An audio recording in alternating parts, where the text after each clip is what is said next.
such amazing work to build this group. So let's jump right in. I know we don't have a huge amount of time, so hopefully we'll be able to cover a good bit here. And I'm trying to advance the slides, and they're not going. Ah, there it goes. Okay. So this is just a disclosure. I am a consultant to Heartland Food Products Group, and they are currently the manufacturers of Splenda sweetener products. So they manufacture the tabletop packets and the bulk sweetener. And Anna, you mentioned that I am currently president of AADE this year, but just to point out that I am not in that role in presenting this webinar. So let's first sort of come back and just sort of take a deep breath and say, you know, what's the rationale for using low-calorie sweeteners to begin with? And let me actually say one other thing before. I'm using this expression LCS, or low-calorie sweeteners. And we all know these products by a variety of different names. I mean, sort of the old school name for these products is artificial sweeteners. You may refer to them as sugar substitutes, or health professionals in some of our position statements, they're referred to as non-nutritive sweeteners. But it seems that there's some coalescing around using the term low-calorie sweeteners, so that's what I'm going to use here. So really their rationale for use is to replace added sugars and to offer sweet, good-tasting, lower-calorie foods and beverages to satisfy that innate desire for sweetness. So I'm sure that those who are listening would agree that just because one is diagnosed with diabetes, it doesn't mean that one loses their desire to satisfy that sweet tooth, and not that all the ways that one satisfies their sweet tooth is through the use of low-calorie sweeteners or products, but it is one way to replace added sugars, and for people with diabetes, a way to cut down on other sources of less healthy carbohydrate. So let's just talk for a moment to talk about the sources of added sugar in the U.S. diet. And I'm pulling from very recent publications. Some of you may be aware that in starting around 2013-14 or so, there was a Dietary Guidelines Advisory Committee and a group of experts that were appointed to review the literature, and I'll mention that, the findings from that body in a moment. This graphic is from the Dietary Guidelines for Americans, which is more of the consumer education piece to really deliver the messages from the advisory committee report.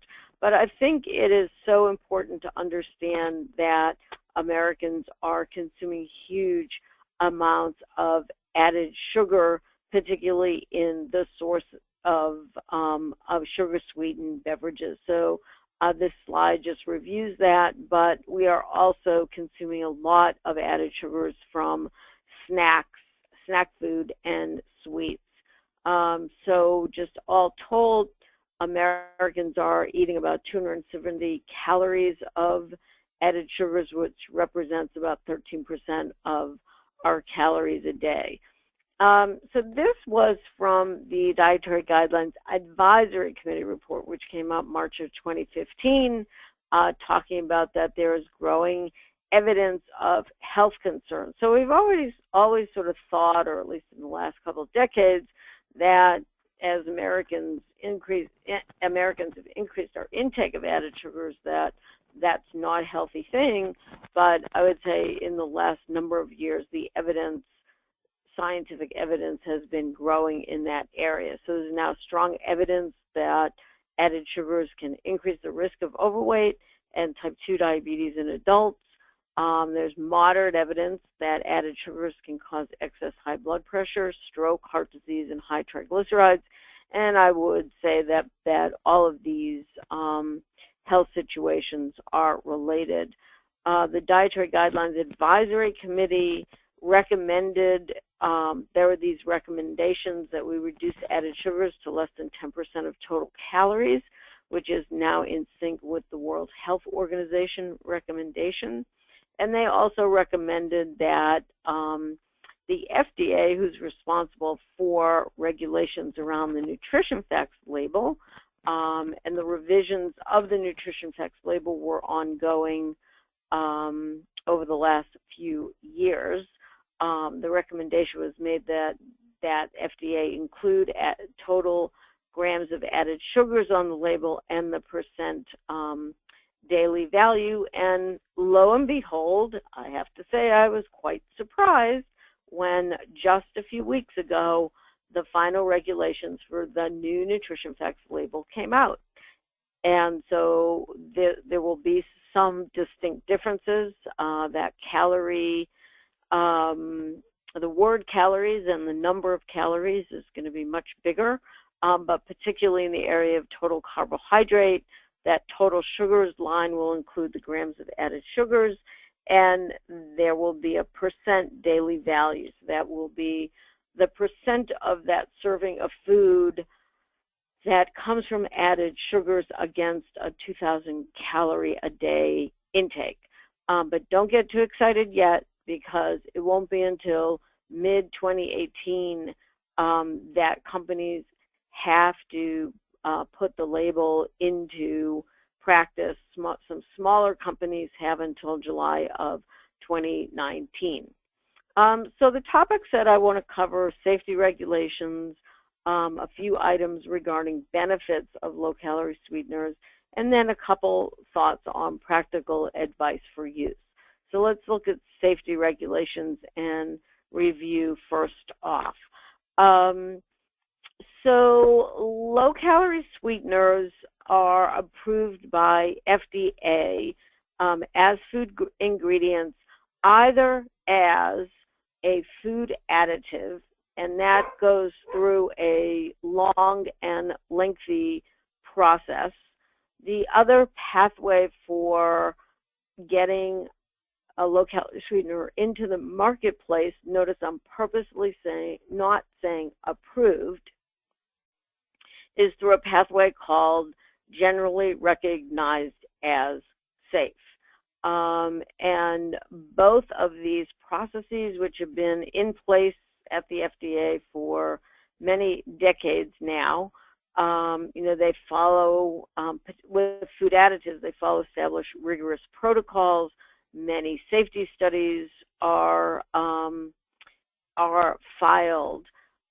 Their standard of safety is reasonable certainty of no harm. And when these ingredients come onto the marketplace, they're approved for the entire population. So they're approved for children, they're approved for women who are breastfeeding, they're approved for people with diabetes. So it's not like a medication. They're approved for the entire population. So these are the major low-calorie sweeteners in use today. Saccharin dates way back before the 1900s, and fast forward, we've had a number of stevia extracts approved, and that is not pure stevia. Those have been approved since 2008, and different extracts, monk fruit, and then a corn-based sweetener called allulose from a company by the name of Tate and Lyle. And basically what FDA says is that they have found that all of these low-calorie sweeteners are safe for their intended and permitted uses. So I want to talk for a moment about FDA's definition, or in essence lack thereof definition, of the word natural, which is why I have it in quotes. It seems that the word natural is used on many, many foods, And in the area of low-calorie sweeteners, some low-calorie sweeteners, like particularly your stevia-based sweeteners and monk fruit, are referred to as natural low-calorie sweeteners. So I think it's important for people to understand that FDA really, in essence, doesn't have much of a definition for natural, and companies can, in essence, use this term. The only place that FDA objects to the use of the term natural is if the food or if the food contains added color, artificial flavors, or synthetic substances.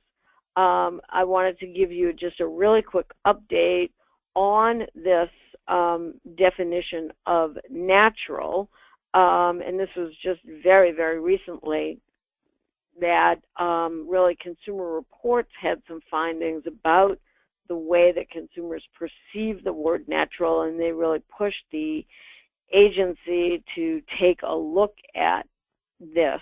And they did that back in November of 15, and then recently they published this statement because of the changing landscape of food ingredients and production, and in direct response to consumers who have requested that the FDA explore the use of the term natural, the agency asked the public to provide information and comments on the use of this term in the labeling of human food products. So I don't have an update on this at this point, but staying tuned to FDA, we may see some further delineation and definition over time. So I want to move into talking about organization statements that support safety. I think you're familiar with most of these organizations: American Cancer Society, ADA, American Heart Association, the Academy of Nutrition and Dietetics is my professional organization as a dietitian. I listed the ADA again because I'm referencing their nutrition recommendations position statement, and then there was a position statement that was sort of focused on school food information that was published by the American Academy of Pediatrics. National Cancer Institute is actually one of the institutes under the National Institutes of Health, and they do have a statement about the safety of low-calorie sweeteners and not causing cancer that is posted on their website. Since diabetes is our central focus today and of Diabetes Sisters, I thought it was worthwhile digging in a little bit more to the position statement from ADA that was published in 2013, and that slide shouldn't say 2012, sorry about that. This was an end of 13 publication, and it still stands and is part of ADA's standards of care. And I'll quote, "Use of non-nutritive sweeteners has the potential to reduce overall calorie and carbohydrate intake if substituted for caloric sweeteners without compensation by intake of additional calories from other sources." Regarding safety, ADA points to the safety reviews by FDA. And in terms of impact on glucose raising, this statement concludes that research supports that non-nutritive sweeteners or low-calorie sweeteners do not produce a glycemic effect unless other calorie-containing ingredients are in the product. So that means like a food like yogurt that's with a low-calorie sweetener, or hot cocoa with a low-calorie sweetener. I mean, it doesn't make it calorie-free because it's sweetened with a low-calorie sweetener. So this is a slide. I really stole this headline, "Please don't eat the media" headlines, from a wonderful nutritionist. He's a physician who is deep in the nutrition area, David Katz from Yale. If you're interested in reading sane science about nutrition, he is a prolific writer, and I would encourage you to Google his name and follow the work that he does. He does a tremendous amount of writing. It's very understandable, and he is my voice of sanity when a lot of these sort of crazy studies come out. Not so much in the area of low-calorie sweeteners, but generally in the nutrition space. So he used this headline in a talk that I recently heard him say, and I thought, if there's any topic that this is appropriate for, it's on the topic of low-calorie sweeteners. So, you know, the media just loves to beat up on low-calorie sweeteners, and I'm talking about whether it's Dr. Oz or it's whether NPR, which is a constant force in my life, but they tend to take small studies and just really blow them out of proportion and blast their headlines, because, I mean, we all know in our media world today, you know, sensation sizzles. So the question on the slide is, which studies do or you don't hear about? My answer to you is that the studies that you don't hear much about are, generally speaking, positive studies about low-calorie sweeteners. And so I really want you to not necessarily be taken by the headlines, but do go and read, reflect, and rely. So read the original research, go beyond the press releases and the spin and the media headlines, reflect on this new piece of research, consider it within the existing body of evidence, consider it within association recommendations and position papers like those I've just shared with you, and then rely on the vast body of scientific research and not just one new study. So in talking about next sort of the benefits of low-calorie sweeteners, the symposium that I was part of presenting at the American Diabetes Association, I was the third speaker. The first speaker was a PhD RD from Purdue University, and he talked a lot about appetite and hunger and some of this controversy around gut hormones and gut peptides. And I mean, on balance, he concluded that, you know, yes, there are positive studies. Yes, there are some negative studies. There's a lot of animal research that's been done over the decade, but overall, you know, low-calorie sweeteners don't seem to increase appetite, don't increase hunger, don't raise blood glucose levels independent themselves. And then the second speaker was John Peters from University of Colorado, and he reviewed the literature around weight control and reviewed the study that he was part of. That was a 12-week weight loss study, and then people were followed for another year.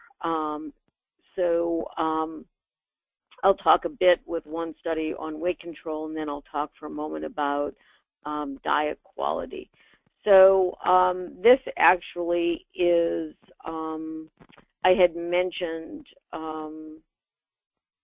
I don't even know that I used his name, Dr. Richard Matz, who's at Purdue, held a 2-day symposium on low-calorie sweeteners roughly about a year ago, and there are now some papers coming out, and there will be a whole supplement to this journal, Physiology and Behavior, a paper written by each of the people that has presented.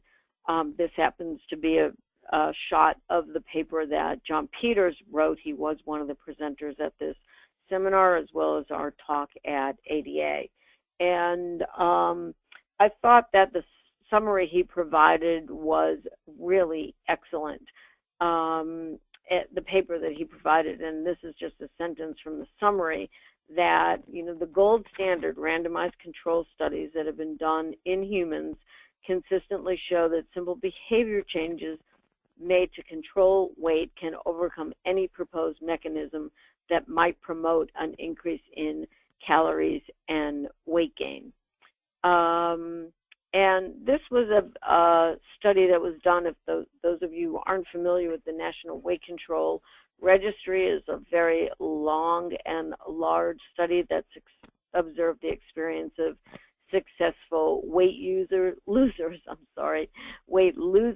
and they just did a random sample from this large population of about 10,000 people at this point, and what they saw, this was among people who were consumers of low or no calorie sweetened beverages. They had lost weight and kept it off for quite a number of years.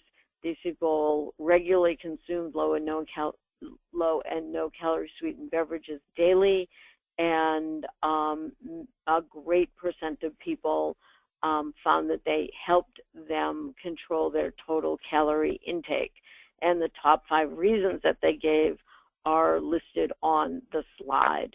The next point I want to make here is that there is beginning to be some research around diet quality and healthy eating. So showing that people who use low-calorie sweeteners as part of their eating plan actually are showing signs of eating healthier.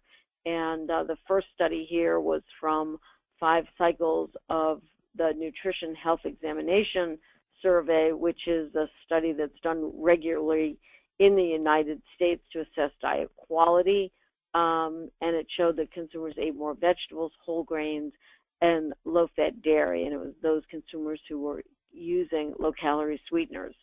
The second study by Pernis was a secondary analysis of the randomized control trial looking at weight loss called CHOICE.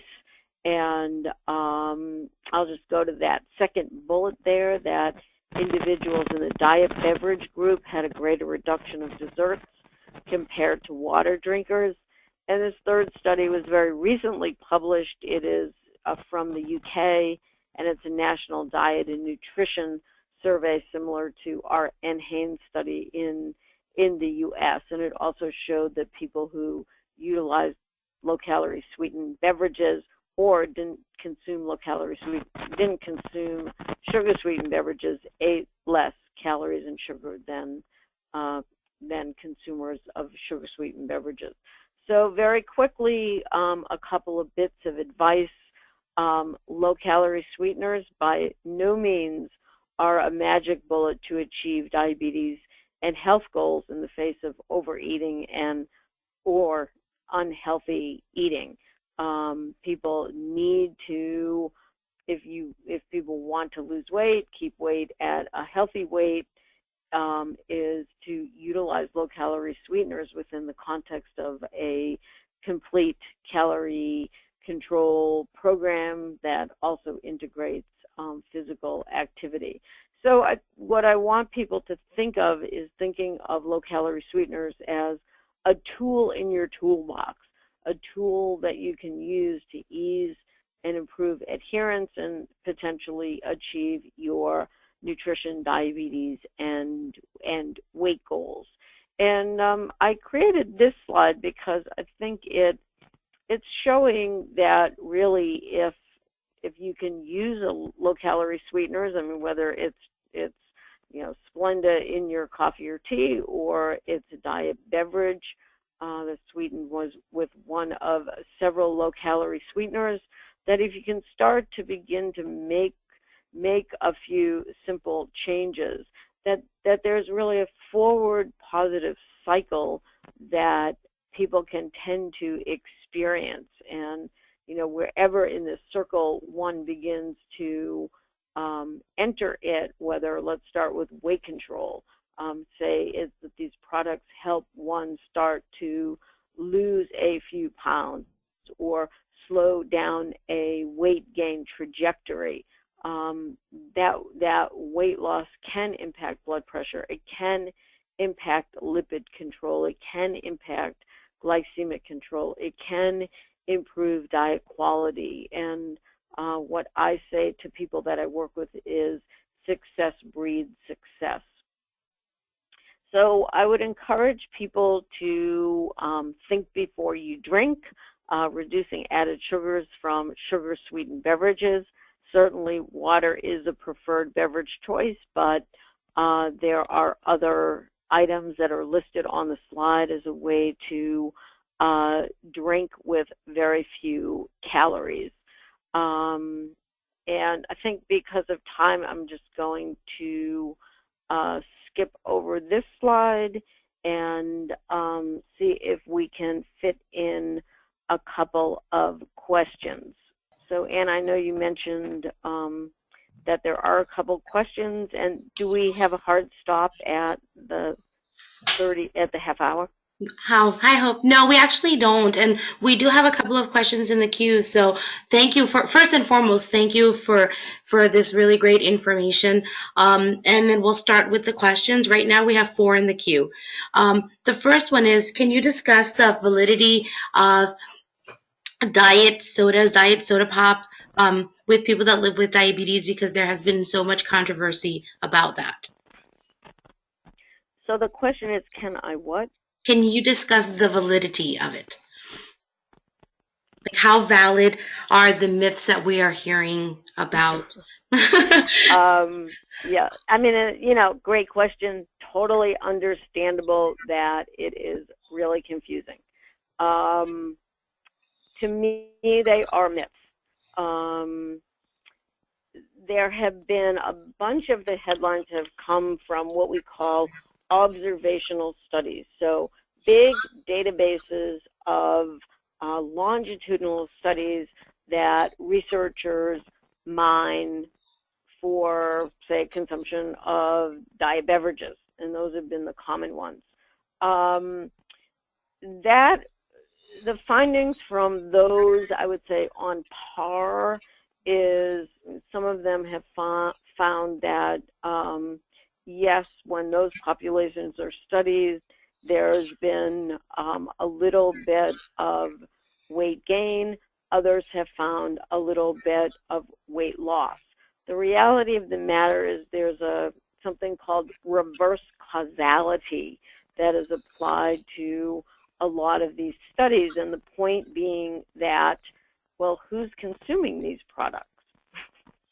Typically speaking, it's people who are overweight and potentially have some health risks, and that really is probably the leading factor. It's not that diet beverages have made people overweight.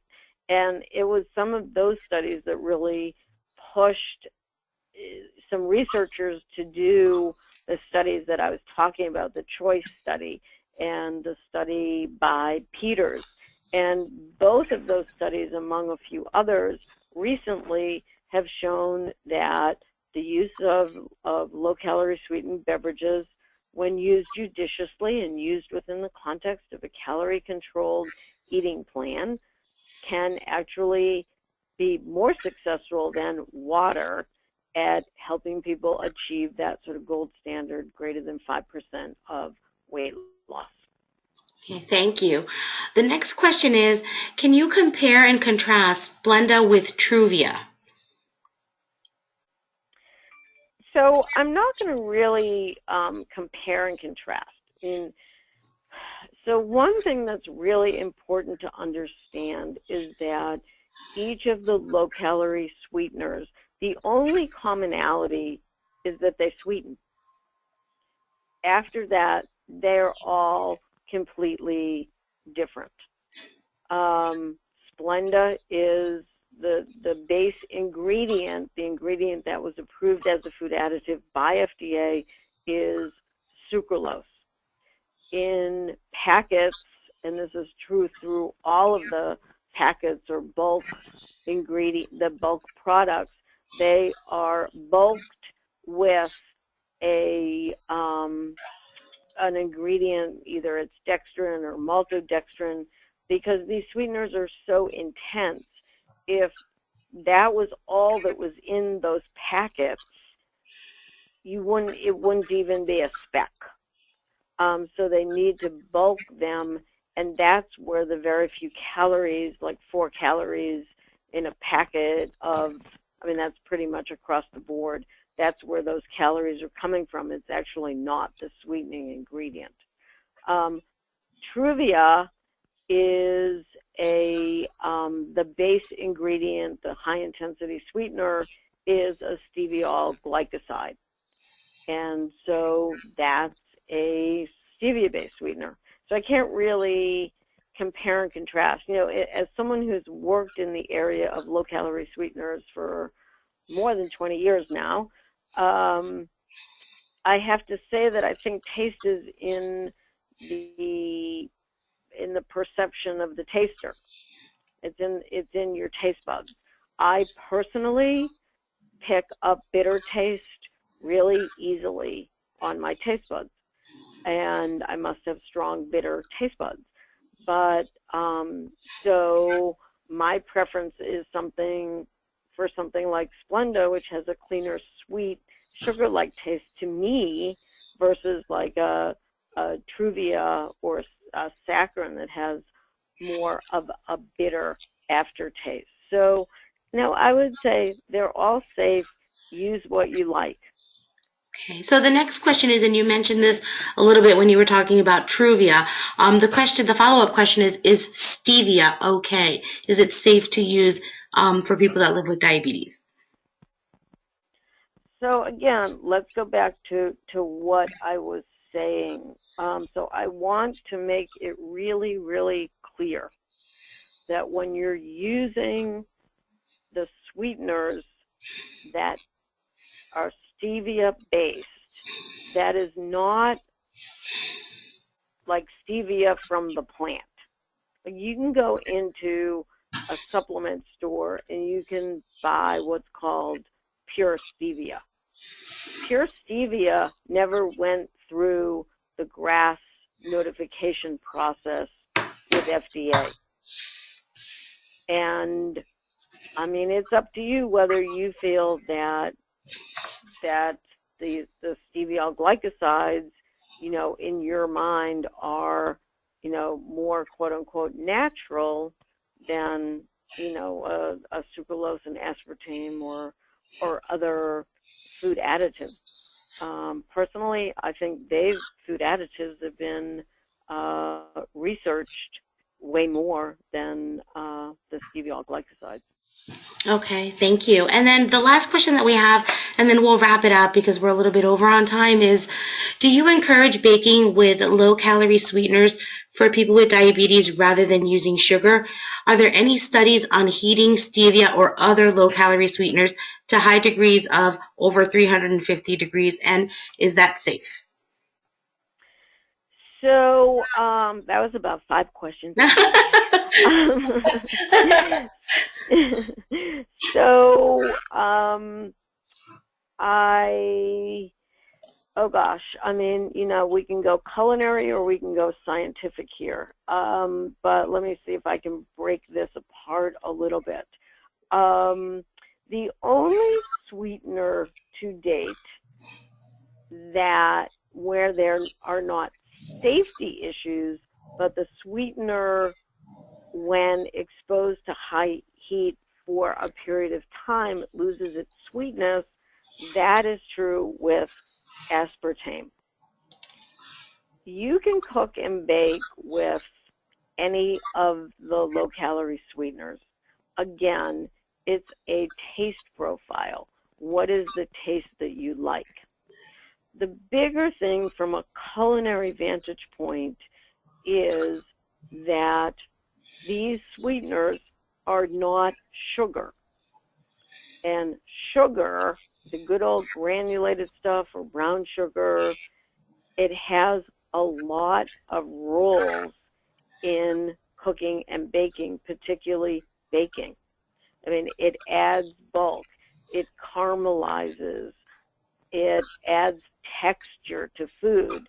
So you can't do something like taking a recipe for a yellow cake that calls for a cup of sugar and replacing an equal amount of any low-calorie sweetener and think you're going to get a viable product. It just ain't going to happen. And so you need to appreciate the roles of sugar, and you need to be realistic about the kinds of products that you want to replace it in. And what I really recommend people start with who do cook and bake, who want to do some more cooking and baking with their preferred low-calorie sweetener, is that you go to the website of the company that makes that product.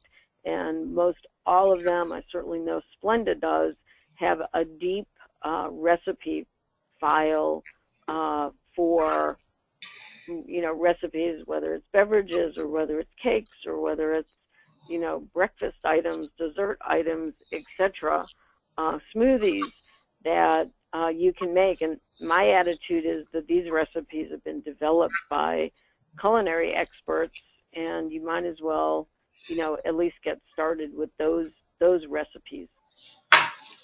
Great, thank you. And I'd like to add to that, in this month's Diabetes Sisters newsletter, there is a link to the database for Splenda recipes, many which have desserts and things that you can bake and try. And like Hope, you mentioned smoothies and things of that nature to sort of beat the summer heat. So I encourage everyone to check that. Before we sign off, though, I want to thank Splenda, Heartland Food Products, and Hope Warshaw for participating in today's webinar. I want to thank everyone for registering and participating and asking questions. We had over 40 people register, and as promised, we've taken the registrants, we've entered them into a drawing to win one of Hope's books. I'm looking at it right now. It's Diabetes Meal Planning Made Easy. The winner of that is Sue Campo. Congratulations, Sue. I'll be contacting you a little bit later just to get some information about getting you your prize. If you would like to listen to the audio and look at these slides again, you can visit DiabetesSisters.org tomorrow morning, where we will have updated version in our webinar page. And also, please continue to check our webinar page and read our newsletter for information on our next webinar, which will be on September 21st and hosted by CDE Jennifer Smith. Thank you all. Have a great summer. Bye.